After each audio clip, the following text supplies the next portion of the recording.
In a world where Carolina Panthers fans have an insatiable thirst for Panthers news and opinions, only one podcast roars ferociously.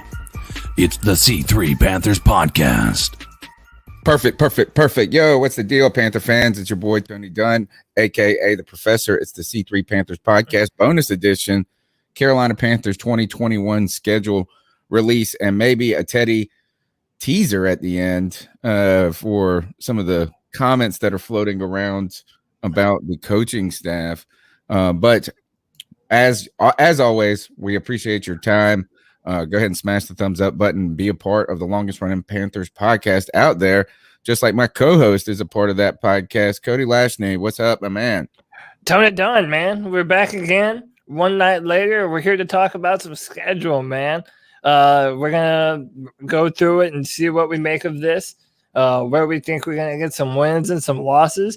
And didn't Teddy Bridgewater want to act as a chump, and like he's been known to do. So we'll talk about that a little bit too, man. But we still got people rolling into the chat room, but we already got Taylor Stepp, Jocelyn Price, Chad Morales.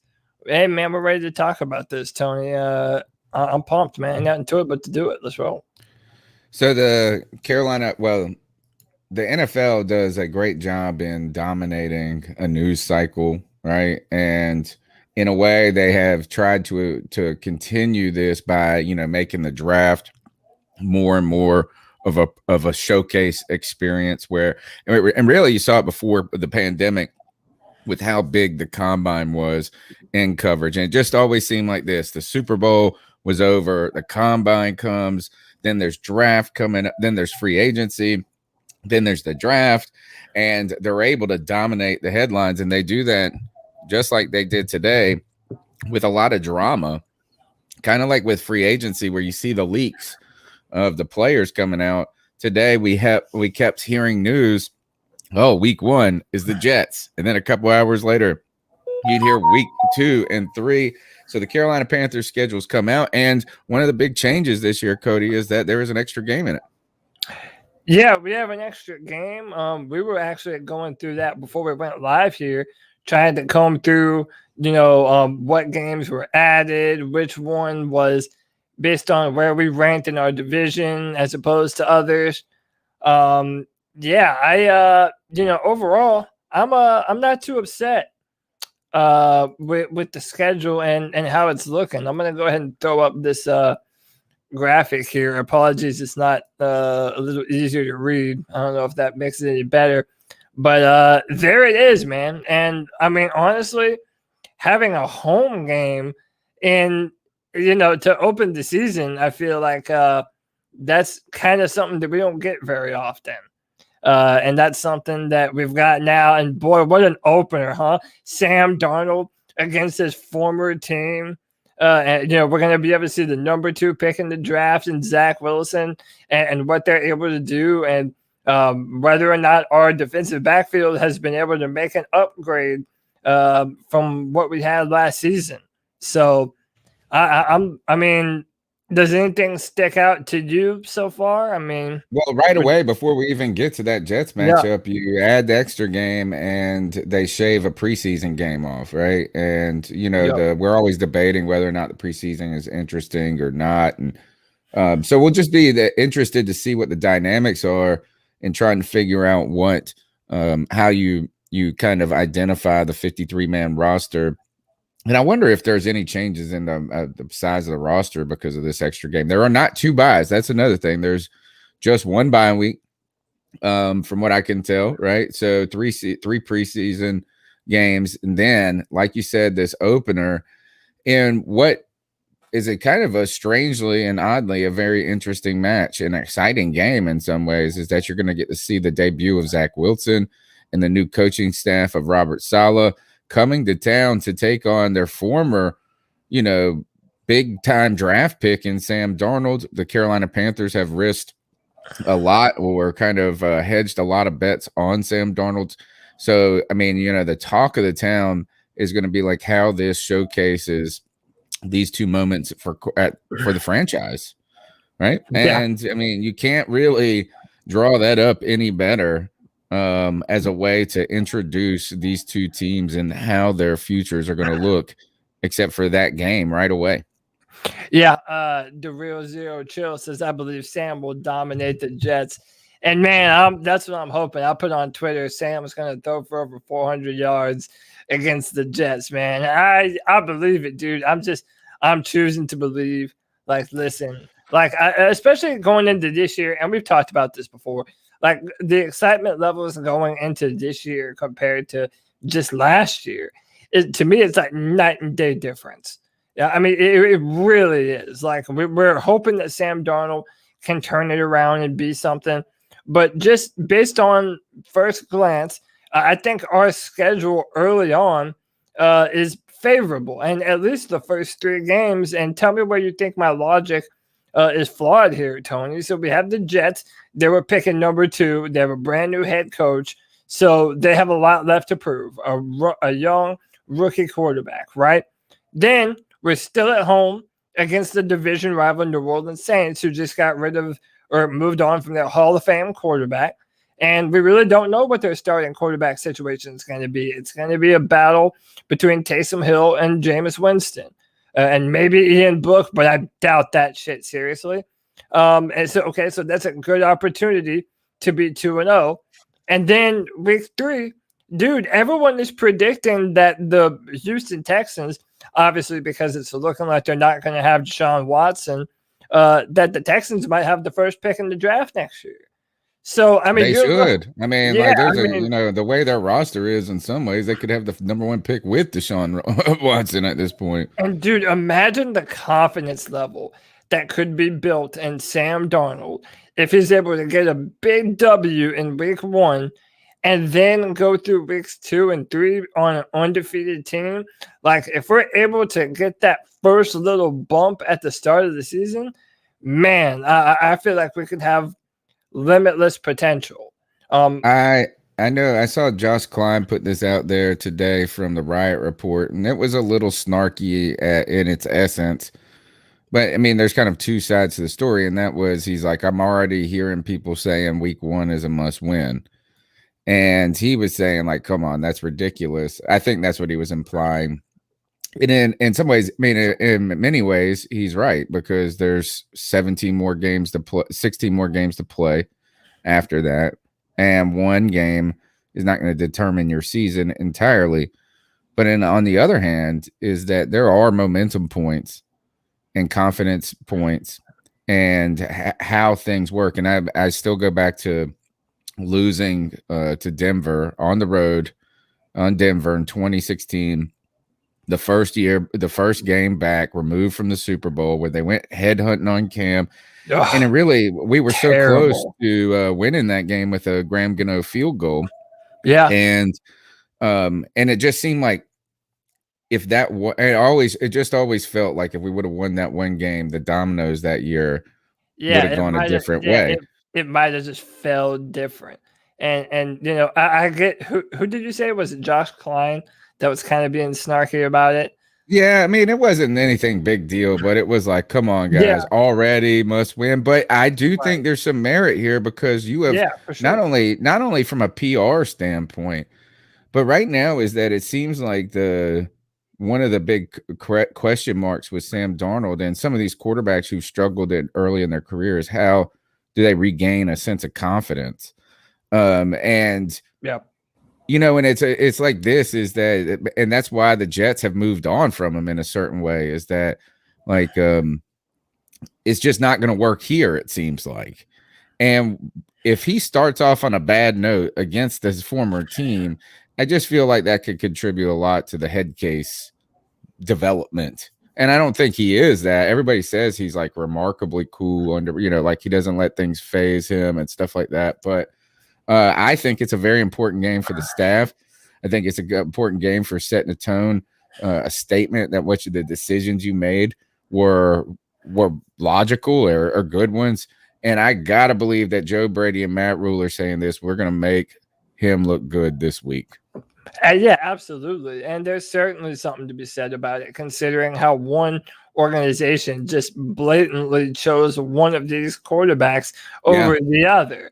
and especially we're trying to prove that the Jets had a franchise quarterback and that they didn't treat him right. So look, we're gonna be that new boyfriend that's got the dime piece on their arm that's trying to show off and be like, yeah, mine now. I'm gonna treat her the way you didn't, bro. Excuse my analogy here, but that's kind of what it feels like. Like, I'm gonna treat this quarterback the way you were never able to. So it's very important. It's not, again, he's right in that it's not an absolute must win. But again, especially for Sam's confidence after how things ended, like this is a big home opener honestly for the Jets and the Panthers. I mean, this is big on all fronts for them. Even to the point, okay, so we have to mention this at some point or another. We only have one primetime game, and that's week 3 and that's week 3 against Houston. I'm kind of surprised that with that kind of story, that the one primetime game that we get, I'm surprised that it isn't that one. Jets and Carolina. Just because the story in and of itself is worth it, Yeah,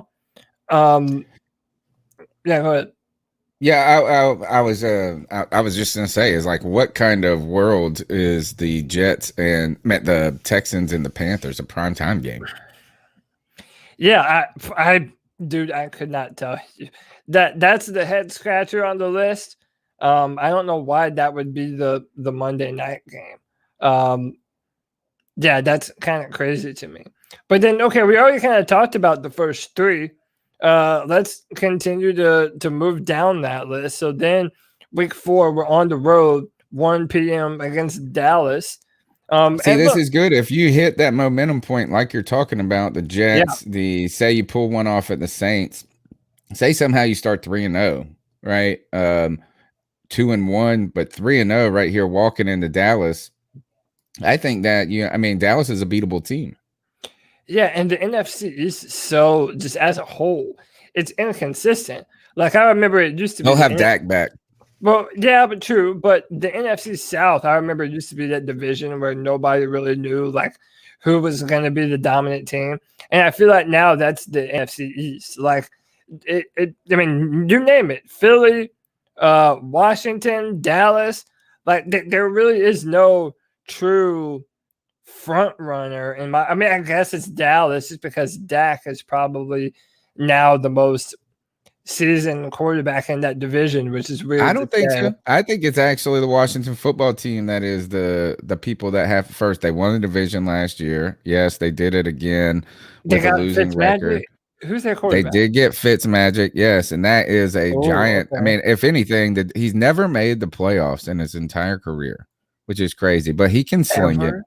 And I think, and he's been in the league for and he's played for 17 different, it's like insanity. He's played for every NFL team. And I was thinking, with Dak too, I think while everybody believes that you just come back from injury and you plug and play and everything was great, and you see he was throwing for like 500 plus early on last year, before that, you never know how injury, like what the rehab's going on. And it's just the Mike McCarthy is just such a shit show, right? Is that I don't really have a lot of faith in the Stars going into this year. I think if anything, it's Washington football team that's probably like the strongest team in the division, with the Giants, kind of a team that could surprise a lot of people this year. Yeah, added a lot of pieces on offense. They are going, it's kind of like Dave Gettleman's basically a statement of what he did wrong while he was here in Carolina. He's drafted offensive line last year, I think, and now they're trying to add weapons. They got Tony. They also added Kenny Galladay. So if he can stay healthy, and I think they have like maybe Sterling Shepard. So they got some players on the team, and maybe Saquon. And I think also that they've added a lot to the secondary. James Bradbury's returning. So I think the Giants are a team that it really kind of just depends on Daniel Jones. Is he going to stink like he has so far, or now is it going to start to come together with the talent? But the Washington football team's defense is no joke, brother. Dude, that defense is legitimately has the potential to be terrifying, especially their defensive front. Like, dude, Chase Young, the Allen guy that they drafted a few years ago. They have 2 Alabama defensive tackles. Then they have Montez Sweat. I mean, they've got some dudes, man. They added a linebacker, I think, in like round 1 this year. They've made some moves, man. They've definitely done a few things. I think they took Jamin Davis out of Kentucky, who was the guy that, frankly, I think the Panthers could have used.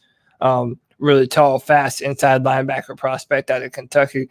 But yeah, that defensive front. And listen, isn't that so true to Ron Rivera though? Like Ron Rivera just wants to play punch you in the mouth defense. It's like we don't really have to wonder too much what we're going to see in that game. I mean, I think the biggest question mark is going to be what kind of offense is Washington going to have in that time period. But yeah, I kind of. But without diverting too much into the Washington football team, I'm sorry, I kind of distracted. It's like that's what I mean with the NFC East. But here, after week 4, is that Dallas could be a really good team. Dak could come back and they could be really good all of a sudden. They got a new defensive coordinator. They're trying to make some changes and get that where there were some real deficiencies on the defensive side of the ball. Look, everybody was putting up 40 against them last year, but this might be a very tough matchup for the Carolina Panthers, or it could be a winnable game. And then you return home in week 5, and you got 2 more games that are potentially all winnable games right now. The Eagles, right? And the Eagles, we don't know what they're going to look like with, I guess, Hurd. Is it Jalen Hurd? Yeah, they have Jalen Hurts. Hurts. They just drafted Devonta Smith, who was my wide receiver number 1. Again, some of these games too, like you just don't know about. So like Dallas, they had a lot of injuries on their offensive line, right? And then of course, Dak Prescott was injured. Their defense was terrible last year, and then they went and spent a 1st and 2nd round pick upgrading their defense. So I mean, that's where Micah Parsons went. So they have a legit linebacking core now. And everybody said they wanted JC Horn or Surtain. Who did they get in the 2nd round? They got Kelvin Joseph, the corner from Kentucky, who I loved. He was in my top 5 corners. He had a bunch of like off the field issues too, and I think that's kind of why teams were hesitant. But he's a baller. And then week 6, Minnesota, and again, that's a team where you just don't really know too much what kind of next step they're going to take. They still have Kirk Cousins. They drafted a left tackle in the 1st round with Darashaw. And then they drafted the guy from Texas A&M, Kellen Mond, the quarterback. So again, they're a strange team, man. Is that it's kind of weird sometimes when a team's like identity shifts, or the perception of a team's identity for me shifts. I've always been worried about Minnesota's defense. Is that like for the last whatever decade, and now, and Zimmer's a defensive coach. They've always been a tough, mean defense, and they were talented. And it seems like as those guys have aged out a little bit, that a lot of the talent has shifted almost accidentally to the offensive side of the ball, right? Dalvin Cook, Kirk Cousins. The Jefferson kid is like blew it up last year. And did you see what I put on Twitter when he was like basically taking shots at Kirk Cousins? Justin Jefferson was like doing an interview with Cowherd, I think it was, and it didn't sound like he had glowing reviews of really. Kirk. Yeah, it was actually interesting. Interesting addition. Well, just one name to keep an eye out for. Blake Prohl, Ricky Prohl's son, who attended East Carolina and didn't really have that much of a career here, left a year early. He went undrafted but signed with the Minnesota Vikings. So you can watch the Prohl kid maybe. If the opportunity's there. Now again, boom, we're at week 7 right here, and I'm not afraid of any of these guys so far. Yeah, right now, none of these teams really like. Honestly, listen, and this is really being real. Looking at this schedule, there are 2 teams to me that I look at and I instantly know damn, that is going to be a scrap. And then there's another wild card game in there that has the potential to be really, really tough. And then listen, I take it it's not the New York Giants. No, it's not. Well, let's continue to go in order here in threes. Okay, so that's week 6. Then week 7 we go on the road to New York. Then on the road again to Atlanta, week 8, and then the big one, baby. The one that this is the one that we're all circling on the calendar. We're probably gonna. It feels like we're gonna try our hardest to maybe do some kind of meetup during the season, and that might happen at this game. Cam Newton coming home, baby, coming home with a different football team, looking to get some revenge on the team that let him go. Dude, that's gonna be hard, Tony.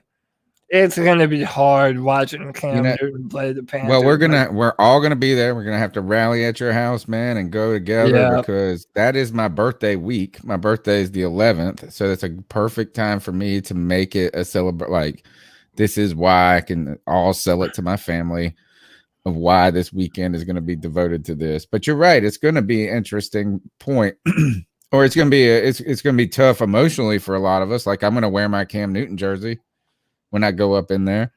How could you not? Yeah. Right. I'll be cheering for the Carolina Panthers to win. But it will be different it'd be nice to see Cam on the field again for me. Like, it's been a while since I've seen him play in person. I was with CK and I were both there in the game he got hurt 2 years ago. That effectively became his last game. I think it was Tampa Bay. Like week 2 or something like that. But yeah, that's going to be difficult and not an easy. You know what we're probably talking about week 8 and week 9 being the 2 toughest matchups outside of New Orleans on the whole schedule to that point. The Patriots are loaded up on offense. This is kind of a brutal 3-week stretch for us. Week 8 on the road against the Falcons, at home against the Patriots, then on the road against the Cardinals, and then back at home. This is a brutal stretch because look at the next games. We better start out 5-0. Yeah, so because things could get ugly around week 9. Well, okay. Do you remember my tried and true saying, or I feel it's tried and true, that we really don't know who an NFL team is through after about week 6? Like weeks, you've said this a lot. Yeah. That's when we learn who's the real deal usually. Unless they're Pittsburgh. That's when you get to see the wheat separated from the chaff or whatever the fuck it's called. As you start to get into the colder months, that late October, early November football, that's when you're hoping that you're healthy, that your guys are starting to peak at that point in time. As it gets colder, you have to be ready to play some hardcore football. And I don't mind saying that, up until week 7, like, none of these teams have me shaking in my boots. Atlanta, they're a division rival, and we know their offense is loaded, right? And they added Kyle Pitts, and that's going to be the first time of many times that we're going to see Kyle Pitts versus J.C. Horn. And I'm ready for that, dude. I think there was no player in last year's draft who went up against Kyle Pitts that did better than J.C. Horn. They got the better of each other, but dude, no one gave Kyle the problems that J.C. did. So I'm pumped for that. Up until week 9, and then from week 9 on out, you can say that every matchup from then on has the potential to be brutal. Yes, like almost everyone could be a loss in some ways, if you in a weird way. And the Cardinals are loaded. Yes, the Cardinals are just getting better and better everywhere, it seems like. The Dolphins in week 12. So then you get Ron Rivera in the mean defense. He wants a little revenge too. There's another cool storyline there. So you have Cam in week 9. Then you're on the road against what could be a scorching hot Cardinals team. I'm almost curious to see what the Cardinals schedule looks like through where they'll be sitting at. Yeah, they added JJ Watt. They they've really added some players to that team. And by the way, even with the Patriots, it's not just obviously the Cam Newton thing is the biggest story going into it, but they added a ton 2 of tight players. ends. Yeah. Hunter Henry, they added a ton of players in free agency. What about this? What if we are all that hype is built up for us getting to see Cam Newton and then Mac Jones starts that week? Dude, there's no fucking way. It could be like injury. It could be, No. like watch us get there and then not even be Cam playing. Bro, and you know what, man? If I do go to that, like, there's going to be part of me that has like a hole in my heart because I have never been to a Panthers game where Cam Newton was quarterbacking the team. Obviously, I've seen the games, but I went to my first game in an NFL stadium at all last year, and I did it 2 times, and it was incredible. But the fact that I might be at a game where Cam Newton is on the field and not with my team, dude, it burns, man. I'm telling you, it burns. Here, let me just say, when do we play the Cardinals? What week? 10. 10. Okay, so here, just quick reaction. Tennessee, Cardinals at Titans, week 1. Is that a win or loss for the Cardinals? Cardinals at Titans? Yeah, that's week 1 for them. Probably the Cards. All right, so they're 1-0. Then they're on. Then they host Minnesota. So say 2-0. Then they are at Jacksonville. Maybe say 3-0 there. Maybe I think that Trevor is going to hit the ground running. Right. Okay. So you want to say they start out what 2-1 then? Yeah, let's just say 2-1. Okay. And then so week 4 they are at Los Angeles. It's against the Rams. Then they got the 49ers. They could be both of those 2 teams could be that division. And then Cleveland. Ooh, that's a tough stretch for them. Yeah, they have a tough Rams, stretch. Niners, and then at the Browns. So say they won one or 2 of those games. What does that put them at? 4-2. That would be the best case scenario. Then they get the Texans, so they could be 5-2. Then they get the Packers. Let's just give them another loss, whether it's either the Packers or the not. So 5-3. If that's Aaron Rodgers, it's probably a loss. San Francisco again. No. So they could be anywhere from like 5-4 or 7-2 by the time they come to Carolina. Yeah. Maybe 6. Or it's actually as we go there. So it's going to be an important game for them, right? Yeah. Also, they're they've upgraded a ton on their defense. Like a ton. Like they've really been making. Did you hear the call? The guy they drafted, the call when the guy called him up and told him he was getting drafted? No. You haven't heard it? But the Cardinals call? No. Yeah. I can find it if you want to. I'll find it. All right. So all right, after the Cardinals, what do we got? So yeah, from then we're moving to week 11, 12, and 14. 11, we're at home against the Washington football team and Ron Rivera. Then week 12, we are on the road against Tua Tagovailoa and the Miami Dolphins. And then week 14, we are at home against the Atlanta Falcons. So this Zaven Collins is the guy. Yeah, who I like a lot. And I think he is going to be starting too. Like they've already. But listen. Bam. What's your linebacker? Mac Jones. Perfect. Quarterback. Excellent. Catch you guys. Got it. All right, boys. We're going to make the pick. Hello. Zaven. Steve Kime. Steve, how's it going? Good, man. You got some dogs in the background? What do you got going on there? Steve, how's it going? Stop. I didn't tell you I was picking you yet, man. Tell him to calm down a little bit. Oh my God. That's Oh my fucked God. up. Listen to this. You Listen ready to to this. roll? Steve, we're gonna kill everyone. We're gonna kill everyone. We're gonna fucking kill everyone. That was his response. Keep I that love mentality. it. And we're gonna get a Super Bowl ring so big on our finger that a show dog wouldn't be able to jump over. I love it, man. I love it. You're good, but keep that attitude. I like Keep that. that Dude, chip he on. said we're fucking gonna murder them. He said we're gonna fucking kill them. Like, good God. Oh, All right, that's I funny. like that call, but yeah, and I think the Dolphins, man, are a team to be really concerned about. Like you said, with Tua, they added the big time receiver right in the draft. Their Jalen defense Waddle. was badass last year, dude. And they got my one of my draft crushes, Jalen Phillips, the defensive end from Miami. I did a video on him on this channel. And they got Christian Wilkins from Clemson. Dude, they are loaded, man. That's a good team.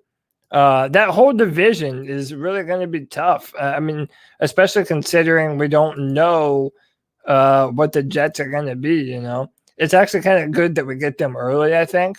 But the rest of those matchups from that division, they're going to be tough. But I agree with you, man. That they're doing things. That's one team that I mean, they were so close to the playoffs last year. So it'll be interesting. Yeah, they were 11-5, dude. They missed the playoff. I mean, they were 11-5 and missed. All right. So then you get Atlanta at home in Week 14. You're really talking about this is you're going to have to split with it. You got to split with all the division opponents if you want this schedule to be any worth a damn. Because Week 9 it gets tough, man. I don't know. You're talking about the Pats, the Cardinals, the football team, the Dolphins. If we go 2-2 in that stretch, you got to be happy. Right. So if you won against, how about this? Is that if you won against the Patriots and the Washington football team and lost to the Cardinals and the Dolphins, I count that as a win because you could really end up winning maybe one of those games. Yeah. Let me ask you this: in your mind, outside of the Bucks, and I think I know. I mean, it's pretty easy to think what your answer might be, but our toughest matchup on this, to me, I have one game that I almost guarantee. I mean, depending on how things go up until that point, there's one game that I almost definitely paint as a loss. Your crush, the Buffalo North Panthers North. Keep rumbling. Yeah. I mean, am I wrong? Am I wrong? Like that. Well, I think I think them and I think the Dolphins and those two teams would have me concerned with the Bucks. And I think Buffalo probably scares me more than Miami, though, just because we know who Josh Allen is as opposed to Tua. Yeah, no, I agree. And that's going to be very important for them in Week 15. They're going to have a brutal schedule this year, I'm sure. So that's going to be either on, I guess, what is that, a Saturday or a Sunday? Let me look at what the 19th is of December. Swish, what's up, bro? December 19th is Sunday. So they're either because, all right, so they'll start, we can play on a Saturday or Sunday. That is not a home, that's a road game too, right? Against Buffalo. Yeah, you got to go on the road. Yeah, go ahead and mark that down as a L. And dude, it's Week 15, so there's probably going to be a fucking blizzard up there. Yeah. That's and then you got to play the Bucks twice. Look at this last 3-game stretch too. The whole from Week 10 through 8 is ridiculous. Week 10 through 18 is absolutely you might lose out. But thank God we have a bye week 13.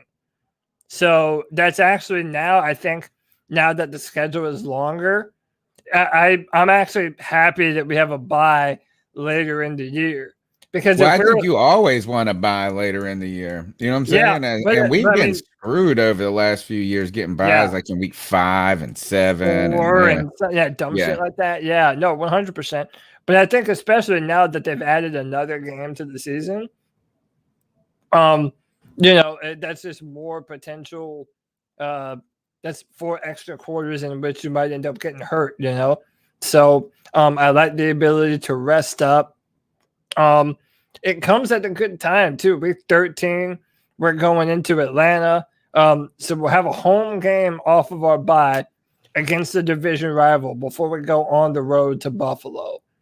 So that's not terrible, The fact, but you're right though. From week 10 to 18, that's a murderer's row.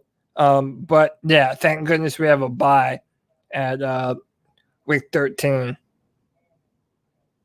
All right, so Shout out yeah. Jor, man. $2. Appreciate you, brother. Did y'all hear Teddy's comments on practice? So we're about to get to all of this, bro, for sure. Yeah, we wanted to do the schedule first just so we didn't go off on a crazy tangent with that and then never talk about the schedule.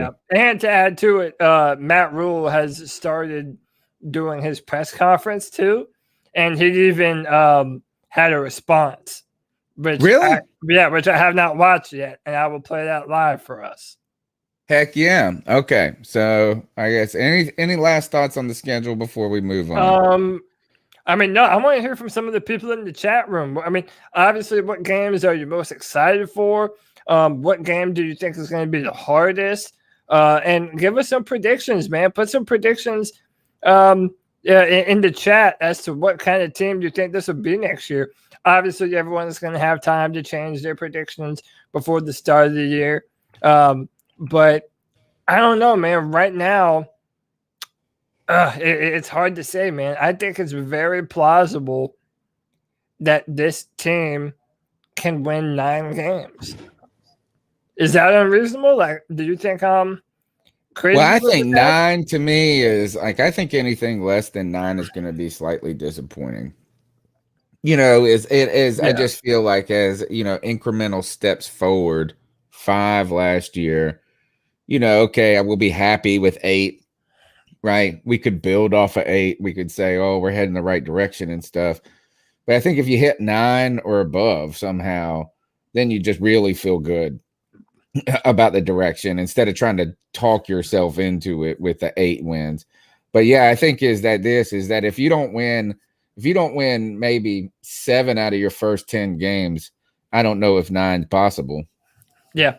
Jay Young says, I see us starting out 5-0, and we could end up being 9-11 wins. I would love that. I think that's not too unreasonable, man. I mean, just going through some of these, it's kind of sleeping on New Orleans a little bit, man. Jameis they're not gonna be bums with Jameis. Maybe. And like that team is still good. So if Jameis can do enough and be enough, they might. Again, it's just so hard to tell though, because it's so easy to say that they have a good team, but when you lose Drew Brees, an NFL caliber or and a then Hall no of Fame cornerbacks. Caliber, yeah, true. Well, I mean, they still have Marshawn Lattimore, right? Yeah, but I think he has to serve a suspension now. And it might only be 2 games. Maybe I hope it's that means he won't be in that game, dude. Oh, dude, Sam Darnold might legit have over 1,000 yards in his first 3 games. Dude, that would be incredible, would it not? Like those defensive backfields, I mean, they're kind of hurting, huh? The Jets, the Saints, and the Texans. Like I'm the draft tech analyst for Houston, so I can tell you that they need corners, and they didn't draft one. So, dude, Sam could really go crazy, man. Again, Sam has his punishment was for Lattimore. Guys, Sam Darnold has no excuses, man. In my opinion, I mean, unless the offensive line just ends up being so much worse than we anticipated being, the kind of weapons that we have, the kind of team that we've built through the draft, and in free agency. I mean, again, it's like I feel like it's been so long now. It's easy to forget about like Hassan Reddick, who had 12 sacks last year. You know, if him and Brian Burns can be a vicious tandem, and Derek Brown can eat up some space in the middle, our defense has the potential to play very, very fast and take the ball away. And, we want to be an aggressive defense. And that's also going to help Sam. Oh, hey, he threw an interception? No problem. Brian Burns and J.C. Horn are looking to make up for you, bro. That's like your team having your back. Or them just giving you the more opportunities, even if you don't 100%, screw it up. Is that like getting the ball back quickly? 100%. We'll see. It'd be interesting. That Saints game is going to be a fun one to watch, especially if Lattimore, I think, is going to be suspended like 4 games because he got caught with a stolen handgun or something. So anyway, damn, bro. Yeah, murderer's row on the back end. It was stupid. And he was like in Denver. He was somewhere where there was legal weed. And they got caught with legal weed. And it was legal. So they were about to let him go. And the guy said, are there any guns? And he admitted to having a gun, which I guess you have to at that point. And then it turned out to be like concealed and stolen. And it's like, oh God. Yeah, and dude, he's coming. And he almost got, he's about to get let go, and then Muggs ended up getting suspended for 4 games or something, 6 games or whatever. But dude, when he was first drafted, he was the defensive rookie of the year. Dude, that would be a hell of a fall off. Hey, but fuck the Saints, man. Good for them. Oh, that's right. Isaac Irvin said to the cop said, "You'll shoot your dick off with it," because he had it like just stuffed in his pants or something. Like it's a weird story. Bob Rose is the one who told me about. But okay, so schedule, kind of a tale of 2 halves.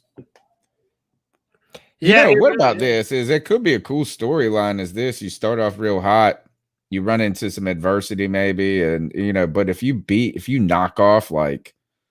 Say you knock off like one of the 2, the Cardinals and the Dolphins, and then somehow you're on the road. But all of a sudden, these could be big stake games. Week 15, we might be really good going into Buffalo and like trying to prove that we're a real team that can win, looking for a statement game. The only thing that's really tough is just not knowing what the NFC East is going to be like. I mean, the fact that, we really do. I mean, from the Cowboys to the Eagles to the Giants to Washington, there is no certainty anywhere there. Like maybe Fitzmagic is good for them, and that defense does the most for him. Sure, 100%. Then Daniel Jones, they're all kind of wondering if this is going to be the year that he takes that step forward. I mean, they have Saquon Barkley. They just drafted the kid from Florida, Kadarius Toney. They have Saquon Barkley. They have players, So it's just so hard to know who they're going to be. But back to my 6-game thing, Tony. If we extrapolate that out one more, so let's just say after week 7, you find out who's for real. Then that's right when our schedule starts to heat up. Because week 7 or week 8 rather, that's when we get the Falcons at home, and that's when shit just starts to ratchet up. So it's like right when it comes time for the Panthers to prove that we're a legitimate contender, like it's gonna be right around that same time frame, man. I think another thing about you said that the uncertainty of the NFC East. In a way, I almost feel that way about our own division. Is that I have things that I want to believe about the teams, right? I mean, as right now, Tampa Bay is untouchable until they're not. They're the champs, and they brought back the whole squad and stuff. So Tampa Bay seems like a lock at this point, right? And I mean, there's no reason or evidence to think otherwise at this point. They returned their whole team and drafted more players. But I don't think that. There's so many unknowns with the other 3 teams, including ourselves, in that discussion for the rest of the division. Yeah. Whether it be the Saints and the problems at a defense that might have gotten older quickly and then has no backfield to it. Sure. Questions about who's going to be the starter. Someone asked, do we even know if Winston's going to be the starter? No, we're not sure. You know, it's just kind of. I heard Sean Payton on Rich Eisen say they intend to have a quarterback battle between Taysom Hill and Jameis Winston. So again, that's why you don't know, and then you don't know don't anything know about the Falcons either. Oh, I mean, we have some things we want to believe about the Falcons. You know, the Matt Ryan, the Julio Jones, Calvin Ridley, Kyle Pitts. We want to believe that these are automatically going to equate to, you know, them bouncing back offensively. And you add Arthur Smith or whatever from the Titans as their new head coach, and he's supposed to be, you know, like what he's done with some of these offenses and what he's been able to work with. Now you give him kind of the best tools, but still, you know, I thought that they were going to be really good on offense last year. Yeah, and I think the question with them, and we were asking our guests this last night, the defense. Like, we just don't know what Atlanta's defense is going to be. On paper, there's no reason that the Falcons shouldn't have one of, if not the best offense in the NFL. I mean, they're loaded. Dude. Julio Jones, Calvin Ridley, now they drafted Kyle Pitts. Like, you're only – Oh, Mike Davis. Forgot, yeah, the Mike Davis revenge. If y'all say so, Mike Davis. Yeah, man, that's a tough team. That's a tough team. As much as we want to shit on the Falcons, that's a tough team. And that's when shit gets real, in my opinion. Like, that's when it gets tough. Here's a question that might be kind of out of left field. How much time do you think we will see Sam Darnold get in the preseason? Ooh. Yeah, good one. Probably not that much, to be honest. I mean, really, what do you got 3 preseason games? You got to wonder when they're going to, I guess, are you going to try to put in the past, in week 3, they've done like basically on a team that really wanted to see a lot from their quarterback, they would play their starter for maybe 3 quarters. Maybe, so just to start third. But now that there's 3, because there used to be 4, do you think that's moved up to preseason game 2? Like, which game do you think that'll be when they play their starters the majority of the time? Because preseason 3 is the Steelers, August 27th at home. I feel like we've always played our starters against the Steelers too. Let's see what the dates are. I think some of it's going to be, when is the roster cut for, like, when do they have to get to 55, right? Is key dates 2021. Let's see if this says it. June, mini camp, deadline, franchise, August. No, God, when do you have to have the roster to 55 is the question, or 60 or whatever it is. And if that is one of the things that did in week 4, I feel like that kind of there, it was like you had to play players that were going to be cut, or you couldn't play players that were going to be cut in week 4. So I wonder if the 53-man or whatever that you have to make that announcement, is it after the 3rd preseason game? Because if it's after the 3rd preseason game, then I could see basically you just trotting out the starters for first half of the 3rd game, and that's it. Yeah. Where was that? What do you think? Do you think he's going? What do you think they're going to? Maybe they just want to see him play 2 halves.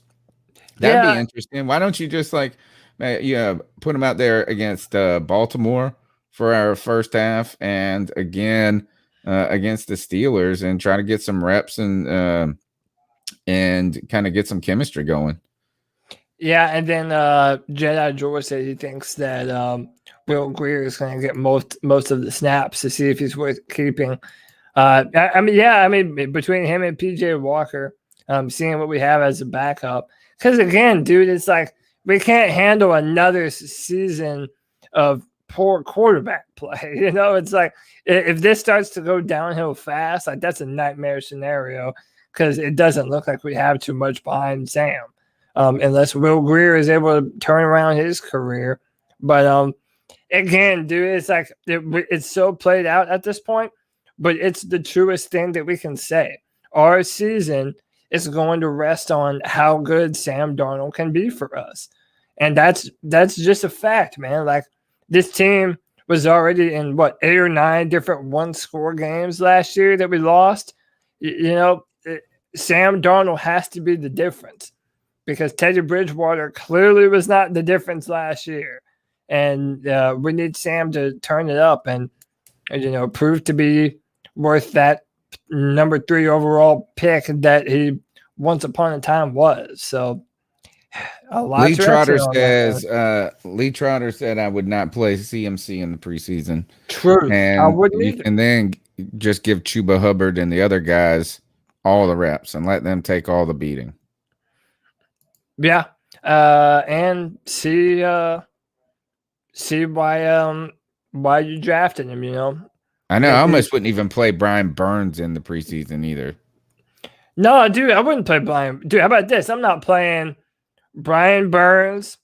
I might not even play Jeremy Chin.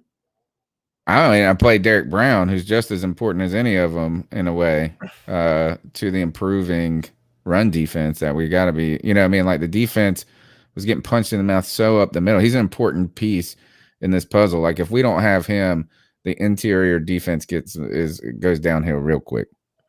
Yep. So, Tony, listen, too many people are just asking about it. All right, we got to do it. Right. Time. I think it's what I really wanted to do the show about, to be honest. That's what I kind of figured. I kind of figured. So, let me go ahead and share this right quick. Actually, you know what? Before we get into that here, let me do one thing. Let's do our plug. It's not too late right now. Our friend Kevin Brown, solar consultant for Volta Energy, he's got a deal for if you're a homeowner in North or South Carolina and you want to cut your cord with the electric company and achieve energy independence, take advantage of tax credits, state, federal tax credits, add equity to your home. You can do that by contacting Kevin Brown, solar consultant for a Volta, 704-215-3373. That's 704-215-3373. Tell them that the guys at the C3 Panthers podcast sent you over there, and that you're a Panther fan as well, and he'll take good care of you. Got to tell him that you heard about him on the C3 Panthers podcast, because he's a big fan of the show, and right away you'll have somebody that's automatically a brother in arms, a champion for you in your quest to achieve energy and independence. All right, let's go ahead and go with it. All right, so Teddy Bridgewater was on a podcast with Patrick Peterson and Brian McFadden, and I don't necessarily know or remember what they asked him per se, but this is basically what Teddy Bridgewater had to say about his time in Carolina. And he, let's just say he said some things that had not only me pissed off, but a lot of Panther fans really up in arms. The whole deal in Carolina, it is what it is, man. I told him, once the season ended, that I wear big boy draws, man, and I understand the nature of this business, and it's a performance-based business. And, I could sit up here and say, okay, Christian got hurt, or we didn't have this, didn't have that, but that's not me. I look in that mirror and I say, hey, you got to tighten up.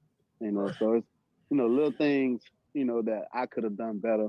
And, as an organization, it's things that, you can do better as well. But I think, man, I'll just say this for Joe Brady's growth. I think, man, like, that organization, they'll have to, like, just practice different things, in different ways. Like, one of the things we didn't do much of when I was there, we didn't practice 2-minute, really.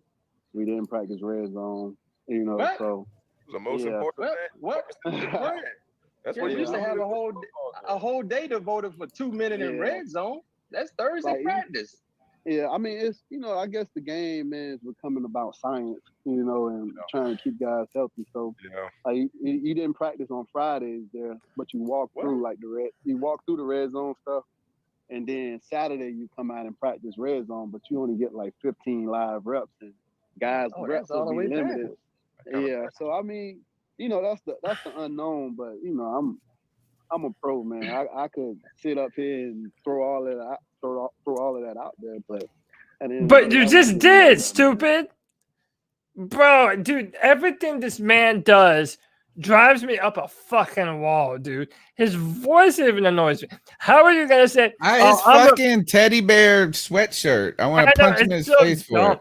Dude, it's like, oh well, I gotta look in the mirror and talk about myself first and foremost. But then in the same breath, let me also name all of the excuses imaginable for why the team sucked. He said, I could talk about how we didn't have CMC, but I'm not that guy, even though I just was that guy when I said that. Fucking did, man. Yeah, it's like he said, but I'm not that type of dude. I got my big boy drawers on, right? Then he says this, that they didn't, it's talking about Joe Brady's growth, so now you're talking about a guy who was brought into this organization, given a giant check because of his familiarity with Joe Brady's system and all of this and how well he is. And you're trying to tell me that this guy is over here ultimately, I mean, he's like, hey, this guy, like he's throwing shade on Joe Brady as not being well organized enough or, too wet behind the ears. But then one way he says something out one side of his mouth, and then the other outside his other side of his mouth, he says something different. He went and said, we didn't practice red zone, 2-minute and red zone. He said, but then on Friday, we did walkthroughs for red zone. Yeah. And on Saturday, we practiced red zone. It's so stupid. He's like a lot. It's two-faced Teddy. And one other thing, Mr. I'm a professional and this and that. I've been to training camps. Like when we say that they practice red zone what does he want? 100 reps? Like the training camp, they run the route one time and they say, you got it? Like the practices are 2 hours. What do you want them to do? My thing is this though. You saw Pat Peterson and the guys with Brian McFadden, like their instant reaction to hearing that. They're like, bro, what? Like y'all didn't practice. Like that's one of the most important things that a team runs. Listen, that's why I'm having such a hard time believing this. Like, is Teddy just fucking bold-faced lying just to save his own stupid face? Because let me tell you, bro, I have a hard time believing that the Panthers were one of the worst teams in the red zone. We knew that we didn't have Christian McCaffrey for most of the year. And yet we're not practicing our red zone efficiency. Like, what fucking sense does that make at all? Look at this. This is 2 good points by Jetta Jor and Jay Young, also referencing limitations because of the pandemic, right? Is that we have people in protocol throughout the season. You're really trying to limit contact completely in this kind of bizarre year we had. They're practicing with damn masks on. Do you remember all the photos of them practicing with masks on with their little fucking armbands that where they couldn't be within 6 feet of each other? So there's no mention of how that impacted. It's just like, oh well, we just didn't do these guys didn't know what they were doing. And then the other thing is that he mentioned the science part. Wasn't he one of them nursing an injury all throughout the season? Weren't we dealing with Teddy's hamstring and knee, and he was limited? So I bet you the idea was this is COVID world with a nicked up quarterback. Let's go run this play. Let's do it 50 times. You're right, Teddy Bridgewater. We're trying to get you to be able to play on Sunday. It's just, it seems, how could we have been so competent as an organization last year when it came to Matt Rule's first season, Joe Brady's first season offensive coordinator? He's never been the dude. These are big shoes to step into. And I would say that the Carolina Panthers were presentable enough that where we have in this bizarre, also these challenges of the COVID situation, like I would say that the coaching staff on all fronts impressed me more than I expected them to have to, and under those circumstances. So how can they be so incompetent to not even think about 2-minute practices, but then like put together a team that actually was respectable in a pandemic? Yeah, and even still, we were like, dude, what happened? Okay, if that's true, good Lord, look out when we actually do start practicing fucking red zone. And another, and by the way, shout out 89J Stubbs, sent us $1.99, says wide receivers running down the field wide open. What the fuck is he saying? And John Ellis on Twitter today was basically posting video clips of all the numerous red zone plays that we had, where there were one, if not two, wide receivers open in the end zone, just for Teddy to throw an interception or throw a ball with the least amount of zip that you have ever seen from an NFL quarterback, dude. Like, just embarrassing. And then when he does shit like this, man, like, it just makes it even worse. That he's so, like, one of my worst fears in life is not knowing how I sound to other people. To be one of those guys that just can't ever read the room and read what people are saying and thinking about them, like, that's a nightmare. If you're Teddy Bridgewater, how are you so unaware of not only who you are as a player, but how your words make you look like such a bitch, bro? They make him look like such a bitch. He whines all the time. He makes excuses for why he fucks up, why he damn near tore DJ's ACL in half by missing that pass in the back of the end zone. Like, bro, it's the dumbest shit in the world to me. 89J Sub says that's a narcissist. And I think I agree with him, man. I think this dude is too far up his own ass, man. Sorry, my daughter's talking to me. I think you can almost pinpoint the week that this mess soured. And it was that Minnesota game. After the Minnesota game, I said, was that the game he had the fumble into at the beginning? The fumble on the goal line, and then he said, and they said, "This is how we handle it." Here is Teddy. This is us after the week after that Minnesota game, and this is Teddy Bridgewater talking about the final moments. And I think this is the beginning of the end of Teddy Bridgewater in Carolina, and also some sort of divide I think happened between him and the staff. Is that like, how is it that the Carolina Panthers and this guy who they coveted so much, the relationship cooled so quickly? Here's Teddy Bridgewater talking about how basically it wasn't his fault, and then he would come out and change his story later on, trying to figure out what play call to call. In that situation, because it's like, man, do you run the ball and, get stopped, make the clock go down to probably a minute or 10, throw the ball, try to score. And I think, honestly, we called a great play. We just didn't have enough time to execute the play. It was a play where we wanted to shift Robbie to get a good, man zone read, see what defense they're in. And because we, we're against the clock, we just had to rush into it. I think if we would have got the play call in, or we would have been able to make a decision sooner on what call to make. I think we see the look, we check to a run play, and hopefully we score, or we make the clock go down. But just one of those deals where DJ popped open, wasn't the right look, but still just got to hit the throw problem. TJ, I'm sorry. Let me follow up real quick on that. So you're saying that the play came into you late from the sidelines? No, it was just one of those deals where I think they were trying to decide, how we wanted to approach the situation. Basically saying they were like, run the ball, like I said, get the clock down, and then before you know it, once you made a decision, you have about 15 seconds. Just tried to hurry up and get the play snapped. But looking back, like I said, if we could have just, got it off, a second or 3 seconds later, we would have got into a run play and I had a better chance to score a My touchdown. favorite part about this is he still just wanted to check into a run. Like that was the whole point. Yeah. It's like, I don't want the ball, dude. If I would have had 3 more seconds, I could have not been the guy But making listen, them. do you all see now how we have played 2 examples of Teddy Bridgewater talking out of both sides of his mouth in the same sentence? He's like, "Oh no, I think they were just trying to, get the right play call in," which is basically saying that they took too long figuring shit out, and it was on them that it took too long to get the play call in. And then right there in the clip that we just played, "Oh, well, I don't want to bring up Christian McCaffrey being hurt and even though you just fucking did, you moron."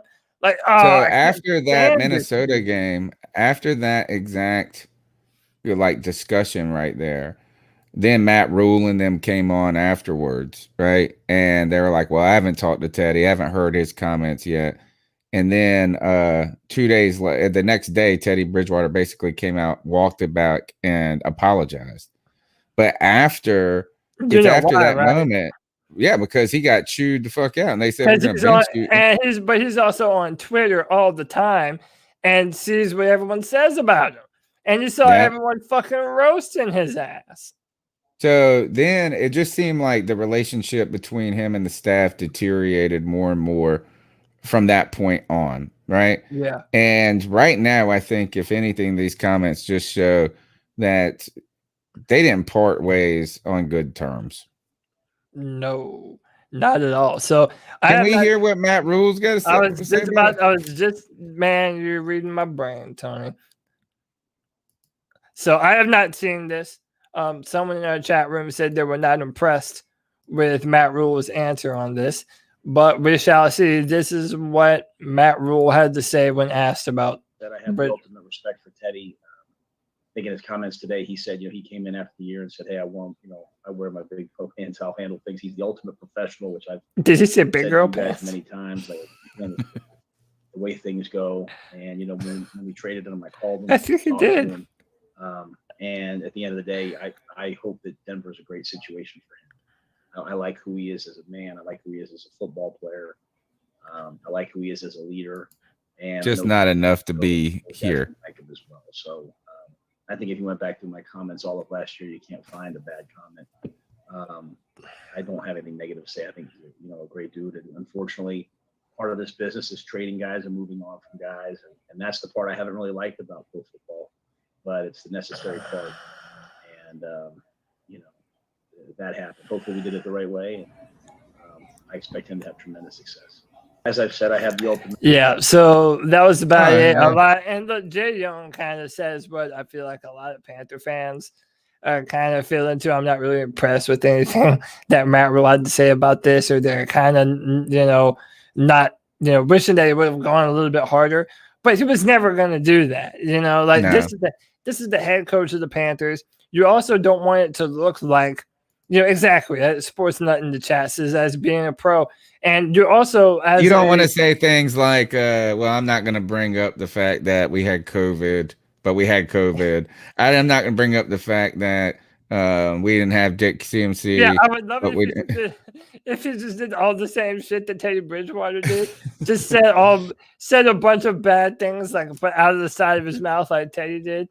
That would be awesome. But also, you also don't want players in the future to think, "Oh, well, once the Panthers move on from you, Matt Rule will consider you fair game to air out all your dirty laundry about what you did." Dude, we gave him a goodbye thank you post. Yeah. On social media. Cam didn't really even get that kind of send off. No, and guess what he didn't do either when he left? Grind an axe. Yep, didn't talk shit about no one. He didn't. The only thing Cam Newton did was say, "I did not request to be traded." Yeah, that's it. And that was the only thing. The one other thing I think that's interesting is that so many of our perceptions are just fixed.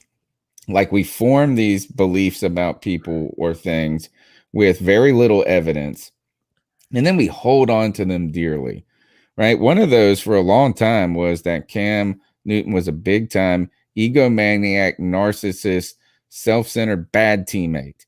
And all what we have seen is like people and reports the whole time we watched him that suggest none of that is like true. Maybe he has got a big ego, maybe, right? But like, I mean, but it wasn't like bad teammate, this and that. So, and then all you hear is that Teddy Bridgewater is the greatest dude. He's a great dude. He's a great dude, but he does more petty shit than anybody. But you know what? He's like, oh, sportsman of the war, you know, like all of this. So another thing that has annoyed me mostly about this is that there is some sort of dichotomy that has popped up in Panther Nation, and maybe it's always been there, and I just didn't notice it as much. But it's like right now is that like you can't dislike Teddy Bridgewater and like this coaching staff, right? Like you can't do, like they're going to tell you this. It does like seem like it's one or the other. Like you have to either like hate on the coaching staff. Then if you hate on the coaching staff, you got to love Teddy. And now you can't ever think that Sam Darnold's going to work. Like that's like, those are the rules, is that those are the rules. And I am not going to change my mind no matter what. The people that is like, there's no difference between Teddy Bridgewater and Sam Darnold. I'm sorry. That's honestly the most retarded bullshit I've ever heard.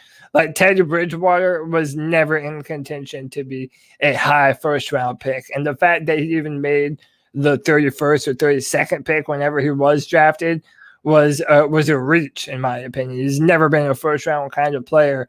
And then, it's like people want to do this thing where they, in order to say and show how, how underserviced Teddy Bridgewater was, they do this thing where, oh man, Joe Brady and Matt Rule were, calling the wrong plays or not getting them in fast enough or not practicing enough. Or this is the line. Here's the actual line that now has come about, and that is, man, this really, what Teddy Bridgewater's saying really makes a lot of sense since we are so bad in 2-minute situations, the red zone in the fourth quarter. And ironically, these are all the things that Teddy Bridgewater, who is kind of saying that the Carolina Panthers need to get better at.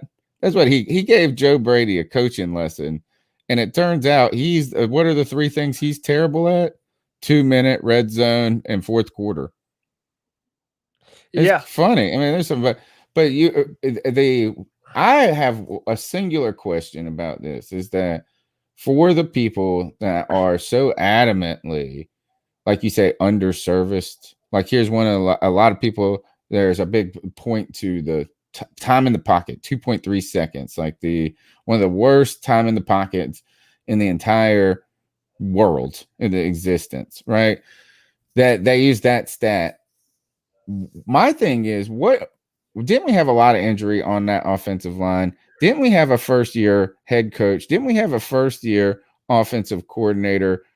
Like, I'm really like, what did you need to happen to prove to you that these guys have some sort of potential, right? Like, it's like, why is it that when we look at the tape here, that the least potential are the two people that are brand new on the job, but this other guy who's been on the job for 7 years, we're going to dismiss everything about that. Yeah.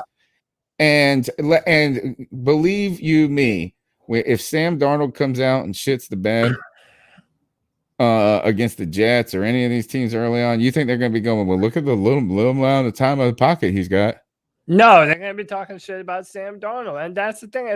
It's just hypocrisy. Like, people want to claim that, we're more excited about Sam Darnold and that we're giving Sam more of a chance than we ever did Teddy. But that's not really even true, because we wanted the Panthers to win. So if that meant Teddy Bridgewater winning us football games, we wanted him to do it. We just didn't ever think that he would. Whereas there's a legitimate reason to believe that Sam Darnold can take that next step. Could, but we're gonna have to see a lot too. Like, here's the thing: is we're in a season of optimism right now. So you want to know why we can believe in Sam Darnold is because we haven't had the opportunity to not believe in him yet. I mean, like, well, we gotta drink the Kool-Aid at this point. We made the trade. That we gotta believe that the team really sees something that they can work with, and they got some good value. And if we go out and he's terrible, very quickly we'll say, and he's broken. It's not going to work. No one has earned their flowers. No one. Like no one. Yeah, no one person who hasn't, Teddy Bridgewater. You know why? Is he going to be starting for Denver this year? How about that, folks? If this guy is so good, this and that, and our offensive staff, people are calling our staff incompetent right now. I bet you anything Drew Lock starts over Teddy Bridgewater. I agree. I don't think he's starting. Anything, bro. Anything. He's not a starter. Like, he's just not a starter. Look at what Denver traded for him. Like, we're still paying most of that guy's contract. We're paying $7 million of his contract this year. We're paying the whole, and they offered Dick to trade for him. So it's like they're not really on the hook for anything. So I do think that people have a point is that we can't dismiss that Sam Darnold has been anything but a letdown to this point. He hasn't played well. Right. And particularly in the last 2 years. He's had some struggles with injuries, so there's some questions there. One of them was like mono, though, that kept him out forever. There is, but one person I found interesting that commented on this was the Jets' new head coach. And I'm trying to find the quote. He said it, and it was Robert Saleh. Yeah, I think I know what you was talking about their draft that they just did. And the Jets draft, let's see, Jets NFL draft picks. He ultimately said, all right, so they picked their first 4 picks were offensive. They picked Zach Wilson, they picked an offensive lineman, they picked Elijah Moore, and they picked running back Michael Carter. And Robert Saleh came out and said that the time over the last couple of years where they were able to pick a player like Sam Darnold, who is now they're effectively doing the same exact thing with Zach Wilson, informed them on this draft. And ultimately, he said Sam Darnold was in an untenable situation entirely. Like he was like, look, Sam was put in a tough place. He didn't overcome it, but I'm not sure anybody could have.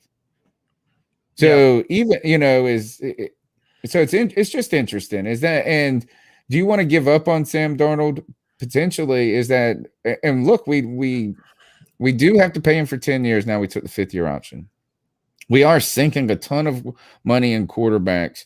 And if he doesn't work out, I mean, it's going to be a problem. And I think that the staff and the organization is going to have to answer for it if he doesn't work out. But if it does, it's a great reclamation project. It's one of those things that the move that we did for Sam Darnold, it's only either boom or bust. It can't be good. There's no way that it's just good, right? Because if Sam Darnold, that's what Teddy was. But because if Sam Darnold sucks, then it means that one, we missed out on Matthew Stafford, which is who they wanted originally, and then we let Justin Fields fall by us.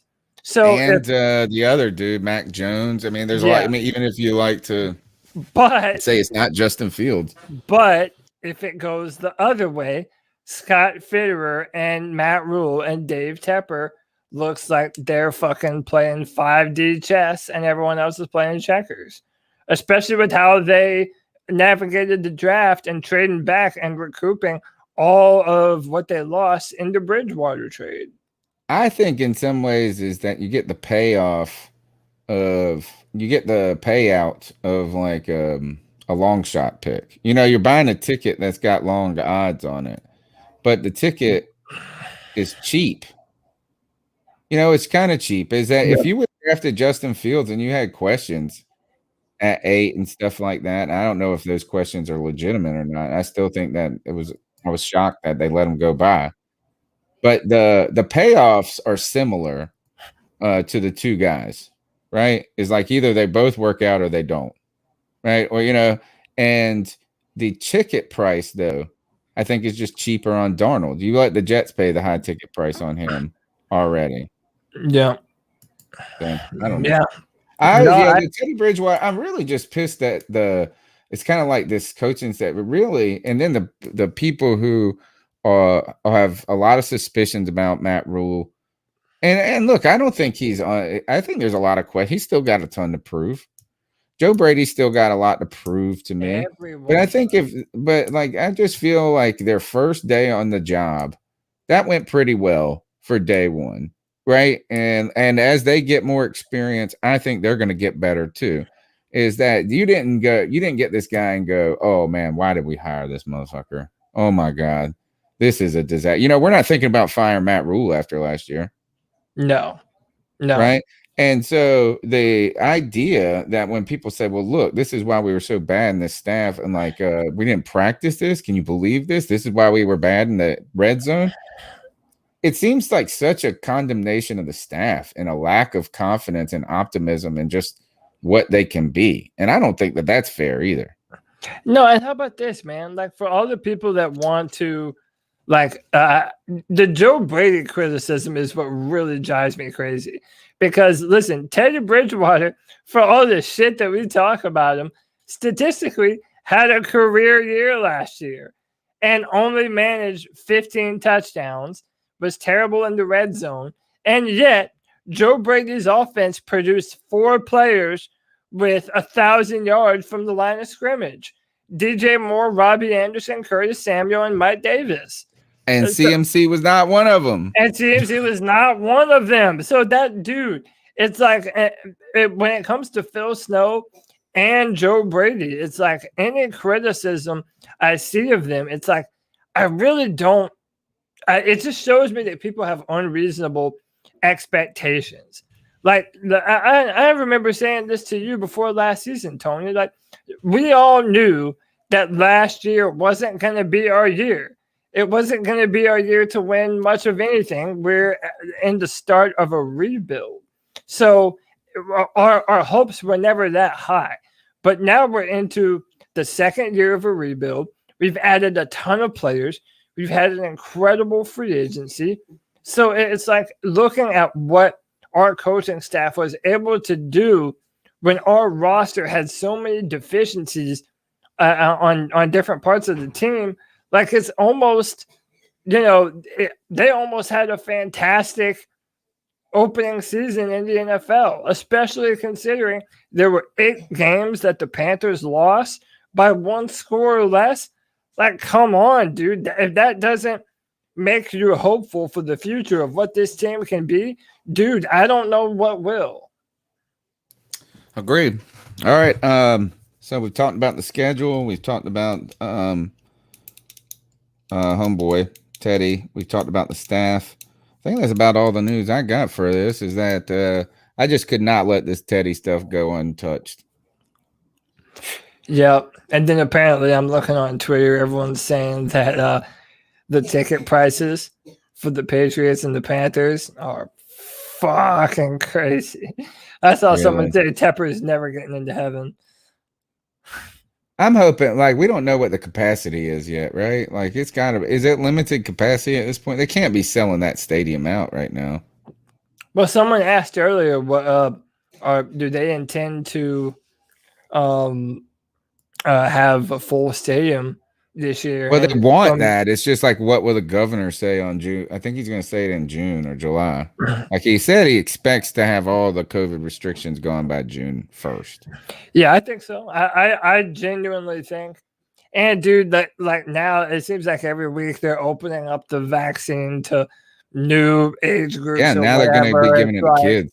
Yeah, they just open it up from 12 to 15-year-olds or whatever or below. So yeah, by the time August rolls around and then early September, I anticipate we're going to have a full stadium. I really don't see why not. I mean, they're selling the tickets. This will make you mad right here. This will make you mad. Bro, people fucking Mac Jones. Vito Thorn trolling, bro. By the way, I mean, what he could be, Cam could be hurt by that point. It could be, you know what I mean? Why would y'all put that on Cam, man? He'll be fine. I think he is. I think, I'm hoping a resurrection year for him. Man, that would listen, I'm sorry. The only team that wouldn't make me happy if Cam was on and they were doing well is the Falcons. Yeah. The Falcons are probably the Saints.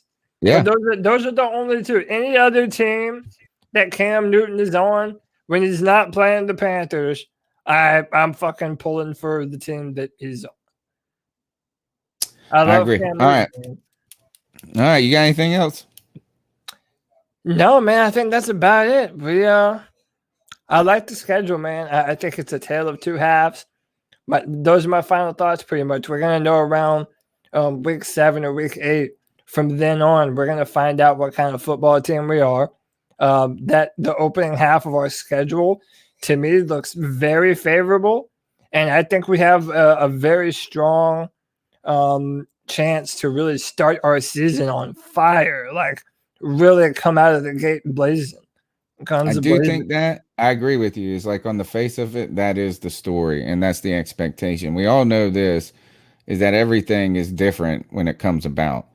So, is that it could turn out that the back end of the schedule isn't as mean and nasty by that point in the year as we thought it was because of what's going on with other teams. It could plan out just like we're thinking, is like as long as these teams continue on their current trajectory, this is a brutal back end stretch. But one thing that's cool about this to me, about that brutal back end picture, is I think I saw the comments, said it. Yeah, it just popped it in your head. Imagine if though we were able to kind of start body bagging people at the end of the season and they were good teams and you got momentum. Like, that could be a cool thing too, is you start knocking off some big dogs and getting some real in week 13 and getting some real your ball, then all of a sudden you go into Buffalo and you aren't, playing scared. That would be a cool. So there's an opportunity with that challenge. Yeah, a real opportunity. I like the start of our schedule. It's that last half that's just really gonna be nerve-wracking, I think, man. But I'm definitely pumped, Tony. And you and I have said this on numerous occasions.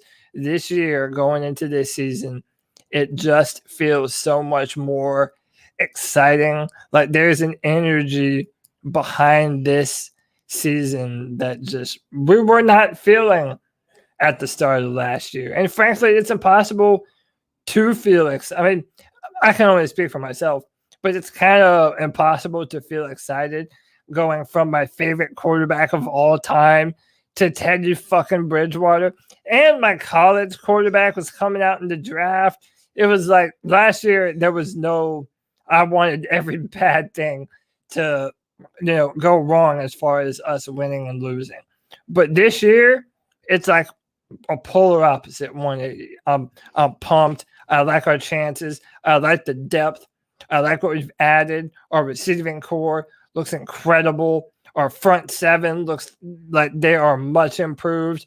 The only worry, which we'll probably touch on this in the future and more in depth in a later show, is our safety position right now.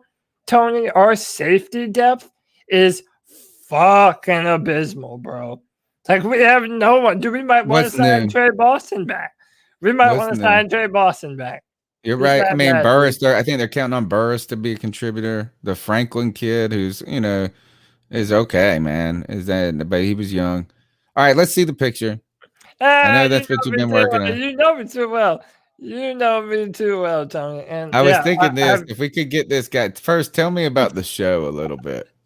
So basically, it's just like people that have like a family heirloom, like a blanket or some drapery or some shit, and they have a stain or maybe even like a plush. This one dude had like a little Snoopy from like the 1960s or whatever, and it was all dirty and shit. And he basically just makes everything like brand new, man. He's a real magician in the laundry room. So if we could get him on the podcast, I need to figure out what his name is. We got to get this guy on the podcast, and it'll be like, how do you get grass stains out of a football jersey? Or yeah.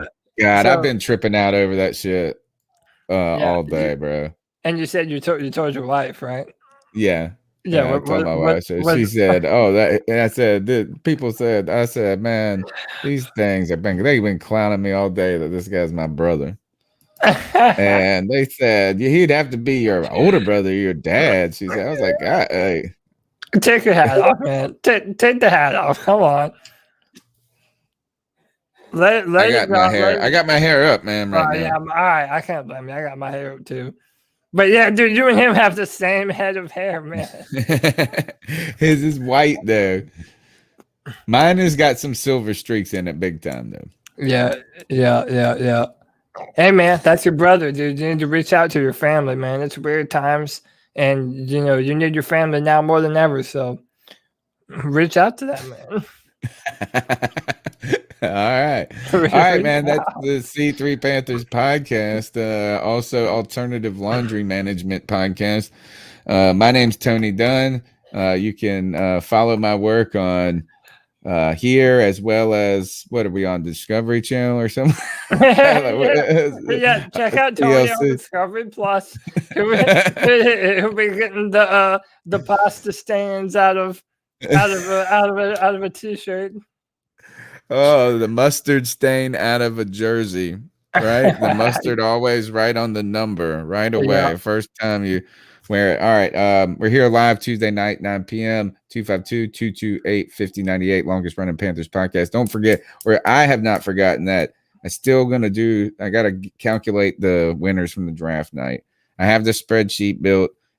Forgive me, guys.